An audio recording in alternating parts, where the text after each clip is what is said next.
Today we explore 5 Latin expressions that have seamlessly integrated into modern English. These terms carry unique stories, cultural tidbits, and even wisdom from the past. Do keep watching, but first, if you haven't already, do subscribe to The English Nut on YouTube, Facebook, Instagram, and X. Thank you.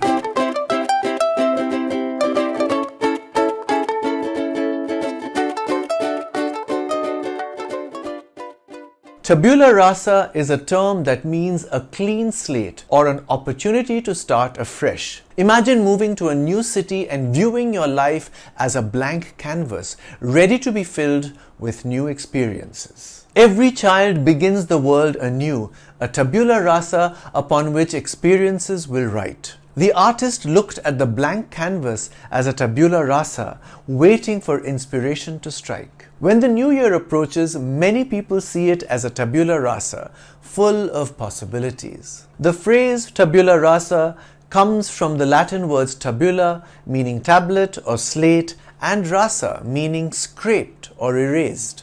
The concept has roots in philosophy, notably discussed by the English philosopher John Locke, who used it to describe the mind at birth, free from preconceived notions. Jonathan Swift, whose Gulliver's Travels you might have read, wrote in an essay, "The mind of man is at first like a tabula rasa, or like wax, which while it is soft is capable of any impression, until time hath hardened it." Henry Martyn, a British missionary who came to India in 1806, wrote, "Perhaps someday humanity can start afresh, a new world, a tabula rasa, a world with a mind without prior experiences, no memories and no pain, a day when the ones with abundance do not look down at the poor and the needy, a day when we learn to care for the victims, the fallen souls of civilization and advancement, a day when the world will be pure, when all of humanity becomes a clean sheet of parchment,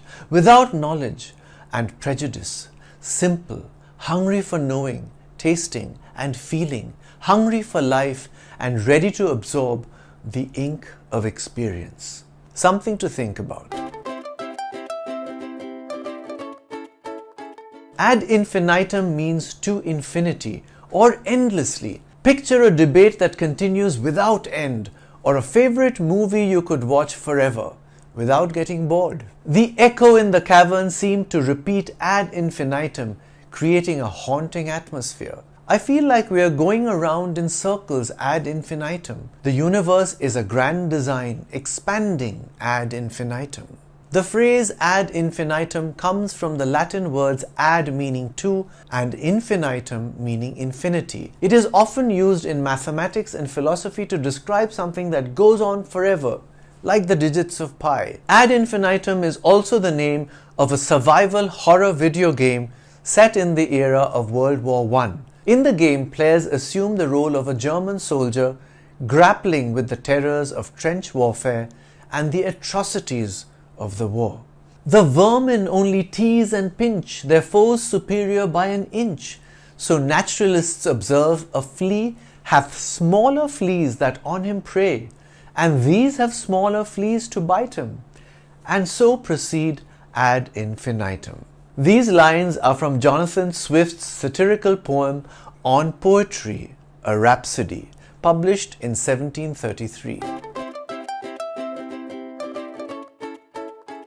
The term in camera is not about the camera we use for photography. It refers to something done in private or behind closed doors. Think of a trial held to protect the identity of witnesses or a board meeting discussing sensitive company matters. He petitioned for a retrial in camera. Negotiations were conducted in camera, away from the public eye. Decisions made in camera often shape the future unchecked by public scrutiny. In camera comes from the Latin words in meaning in and camera meaning chamber or room. It is often used in legal contexts to refer to private hearings, emphasizing confidentiality. Here's a quote from the Europal Parallel Corpus. He was tried in camera and sentenced to 18 years in prison, 11 of which were to be spent in solitary confinement. Another one from the Hansard archive. His crimes had related to matters so sensitive that virtually the whole trial was in camera. Caveat means a warning or caution. Consider a document that includes a caveat about potential side effects of a medication or a deal agreed upon with the understanding that terms could be renegotiated. Investors were advised to proceed with a caveat due to market volatility. The job offer was attractive, but it came with the caveat that she would have to relocate to a different city. The new school policy was implemented with the caveat that it could be revised based on students' feedback. The term caveat originates from the Latin word cavere, meaning to beware. It is often used in legal contexts and consumer advisories. Caveat emptor, for example, means let the buyer beware. Anthony Trollope, Victorian-era English novelist, said, "Caveat emptor is the only motto going and the worst proverb that ever came from the dishonest, stony-hearted Rome." Inter alia means, among other things, imagine a report highlighting the need for improved infrastructure, among other points, or someone known for their contributions to environmental science, among other achievements. His legacy includes, inter alia, his dedication to education and social reform. The contract stipulated, inter alia, that all parties must adhere to agreed upon deadlines.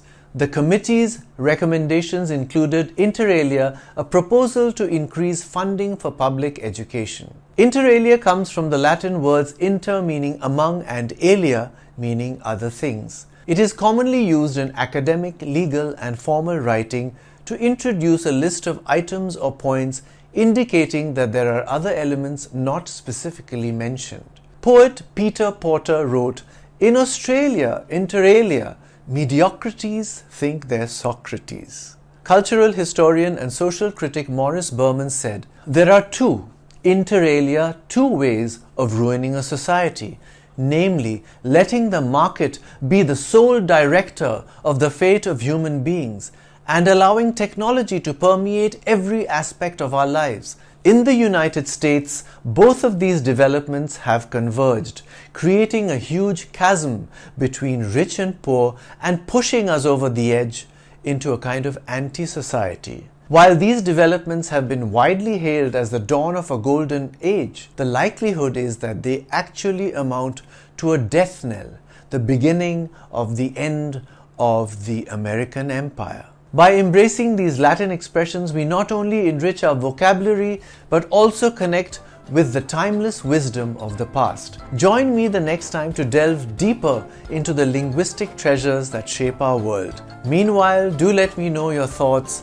about these Latin words and phrases in the comments section. Thank you for watching, and thank you Truth1978 for suggesting these Latin expressions. I'm the English Nut. Bye for now.